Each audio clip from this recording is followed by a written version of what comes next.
بعد قال النبی صلی اللہ علیہ وسلم الدین والنصیحہ اور کما قال علیہ السلام.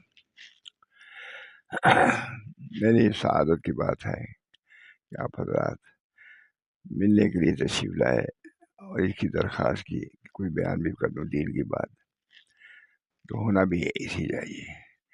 کوئی مجلس ہو جلسہ ہو تو میں اللہ کا ذکر ضرور ہونا چاہیے. ہمارے حضرت مولانا محمد احمد صاحب تشریف لاتے تھے دعوت میں، بڑے آدمی تھے، نام سنا ہوگا. تو کھاتے کھلاتے درمیان میں پہلے ضرور اللہ کا ذکر کرتے تھے. کیا ہر وقت کھایا جائے، کچھ اللہ کا ذکر اس کے اندر آ جاتا ہے کہ اس کے اندر نورانیت پیدا ہو جائے. اس میں ہر مسلمان کا وذکر اللہ کثیر لعلکم تفلحون، موقع میں سے اللہ کا ذکر کرو فلاح پا جاؤ گے. آگے کوئی چیز تو تھوڑی سی مختصر سی بات آپ لوگوں نے کہا تو میں بیان کر دیا. اصل تو ہو گیا بیان، لیکن تھوڑا سا اس سے سنا دیتا ہوں.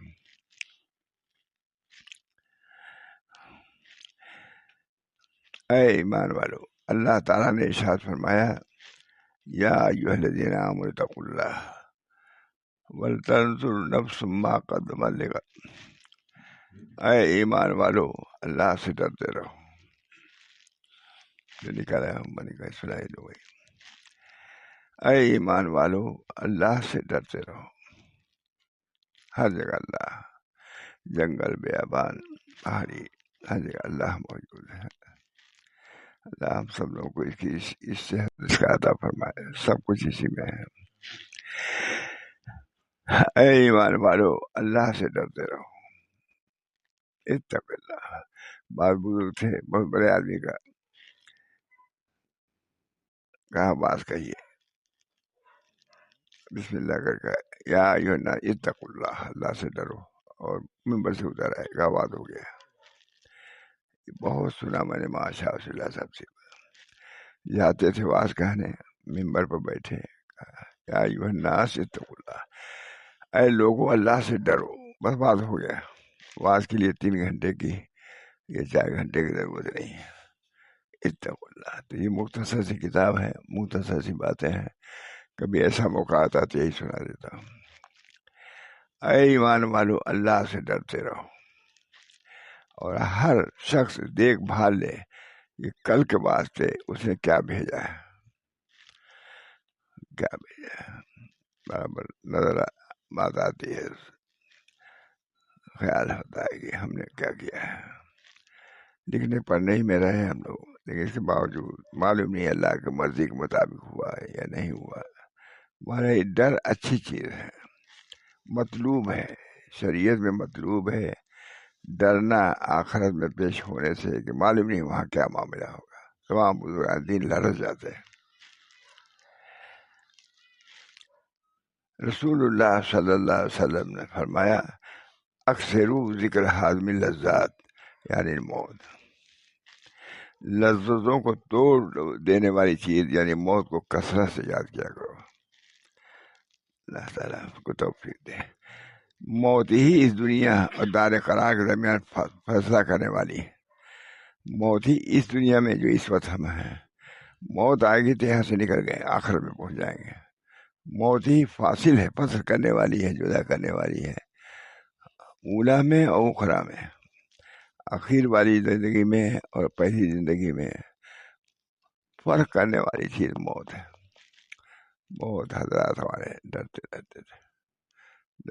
ہم نے ماشاء اللہ صاحب کو ڈرتے ہوئے دیکھا، بہت ڈرتے تھے. اللہ تعالیٰ بیٹھے بیٹھے پھر ہی نہیں لے آئی ان کی نوازی کھانے کے لیے. ایک لقمہ چمچہ لیا، دے دیا، لے جاؤ کھا جاؤ. تو اس سے نہیں کہا، ہم نے سے کہا کہ ہم کیا کھائیں، کھائیں گے تو گناہ ہی کریں گے. نہیں کھائے، جی چاہتا تھا کھانے کا. چوپی شدی حافظ میں کدا بے روشو رندی و حوصلہ کی درحد شباب اولا. جب بڈھے ہو گئے حافظ کتنے بڑے بزرگ تھے، وہ اپنے نفس کو خطاب کر رہے ہیں.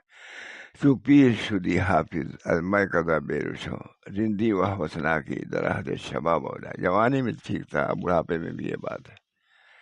ہمارے بزرگان دین موت کی یاد سے غافل نہیں رہے، کہتے رہے سب موت بالکل یقینی چیز ہے، کوئی اس میں شبہ نہیں کہ آئے گی کہ نہیں آئے گی، لکل شیء، ہر شے کے لیے موت۔ اللہ تعالیٰ ہم سب لوگوں کو جو نبی اکرم صلی اللہ علیہ وسلم کی تعلیم ہے اس پر عمل کی توفیق دے، اور اس میں اہم تعلیم ذکر الموت، موت کو یاد کرنا، یہ ابھار دیتی ہے عمل پر قائم رکھتی ہے، دائم رکھتی ہے۔ اس بنا پر موت ہی اس دنیا اور دار قرار کے درمیان فیصلہ کرنے والی ہے، اور عمل پر جزا کے درمیان فاصل ہے، اور عمل کے وقت اور عمل پر جزا کے درمیان حد فاصل ہے، تو پہلے بھیجنے والی دوسرے کو بدلے ملنے۔ چنانچہ موت کے بعد گناہوں سے توبہ و استغفار کی کوئی گنجائش نہیں ہے۔ اس وقت تم کو جو موقع ملا ہے اسی میں جو کچھ کرنا ہے اللہ ہم کو بھی، آپ کو، سب کو توفیق دے۔ یہ وعظ نصیحت کی مجلس سے چاہے 3 گھنٹے کی ہو یا 5 گھنٹے کی ہو، یا ایک یہی ہے، اذکروا اللہ کثیرا لعلکم تفلحون، اذکروا اللہ کثیرا لعلکم تفلحون، یاد کرو موت کو، فلاح یاب ہو جاؤ گے۔ چنانچہ موت کے بعد گناہوں سے توبہ و استغفار کی کوئی گنجائش نہیں ہے، اور نہ موت کے بعد حسنات کی کثرت۔ موت کے بعد حسنہ میں زیادتی نہیں ہو سکتی، کیونکہ تو مر گیا، اب کون سا عمل کرے گا؟ اس وجہ سے زندگی ہی میں جو کرنا ہے کر لیا۔ ہمارے سامنے مجھے یاد ہے حضرت مولانا شاہ ولی اللہ صاحب نے فرینی آئی کھانے کے لیے، لیا ایک چمچہ بھی شر کھائے، نواسی بیٹھے تھے، کہا یہ تم کھا جاؤ، ہم کھائیں گے تو گناہ ہی کریں گے۔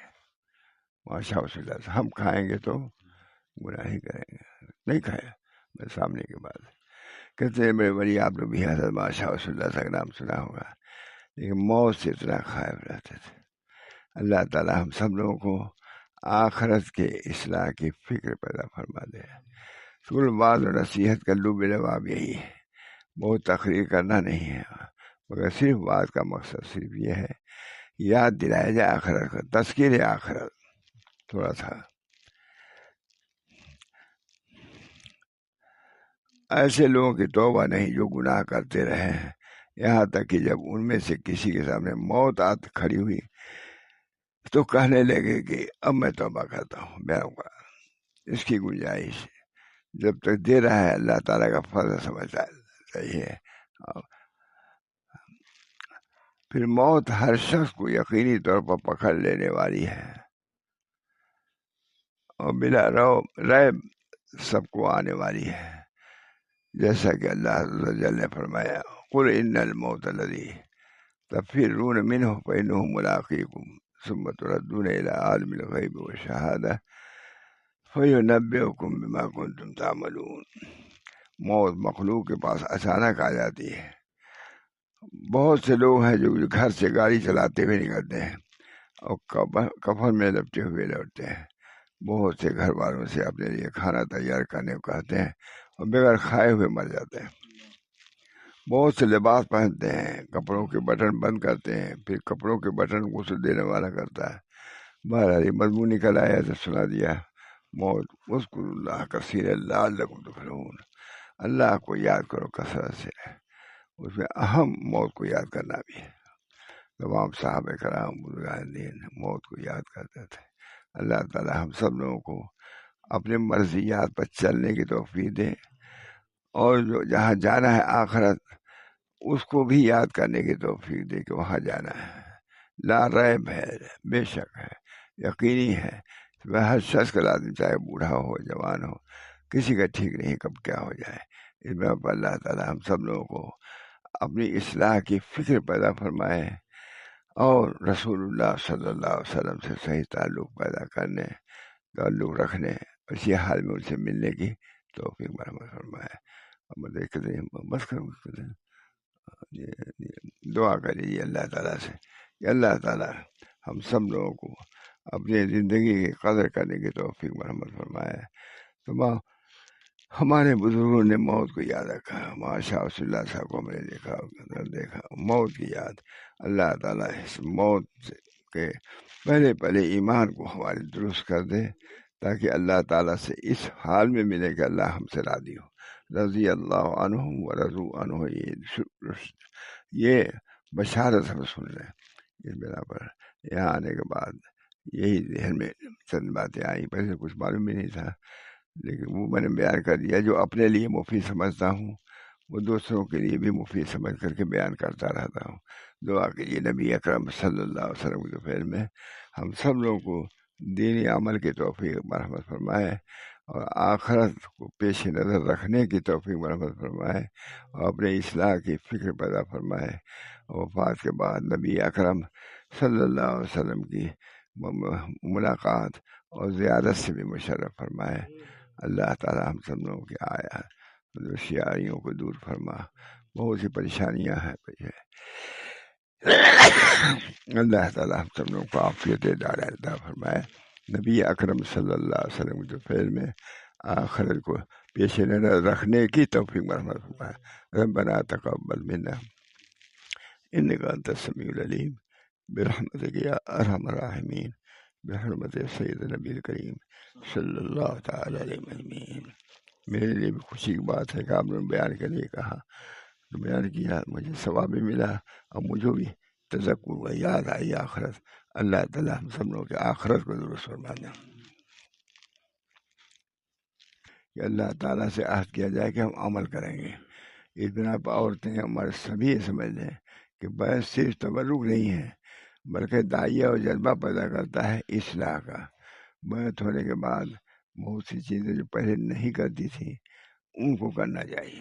اللہ تعالیٰ ہم تمام مردوں کو عورتوں کو اپنے رب کو راضی کرنے کی توفیق مرحمت فرمائے. وہ اعمال صالح ہے. سب سے پہلی نماز ہے، لڑکوں کی اصلاح و تربیت ہے. اس کا خیال رکھنا ہر مرد اور عورت کو خاص طور سے لازم و ضروری ہے. اللہ تعالیٰ ہم سب کو قبول فرمائے. دعا فرما دیے. ٹھیک ہے، کوئی دعاؤں کو قبول فرما اور اس کے مطابق ہم سب کو اپنی زندگی گزارنے کی توفیق مرحمت فرما. ربنا تقبل منا انک انت السمیع العلیم برحمتک یا ارحم الراحمین بحرمت سید نبی الکریم صلی اللہ تعالی علیہ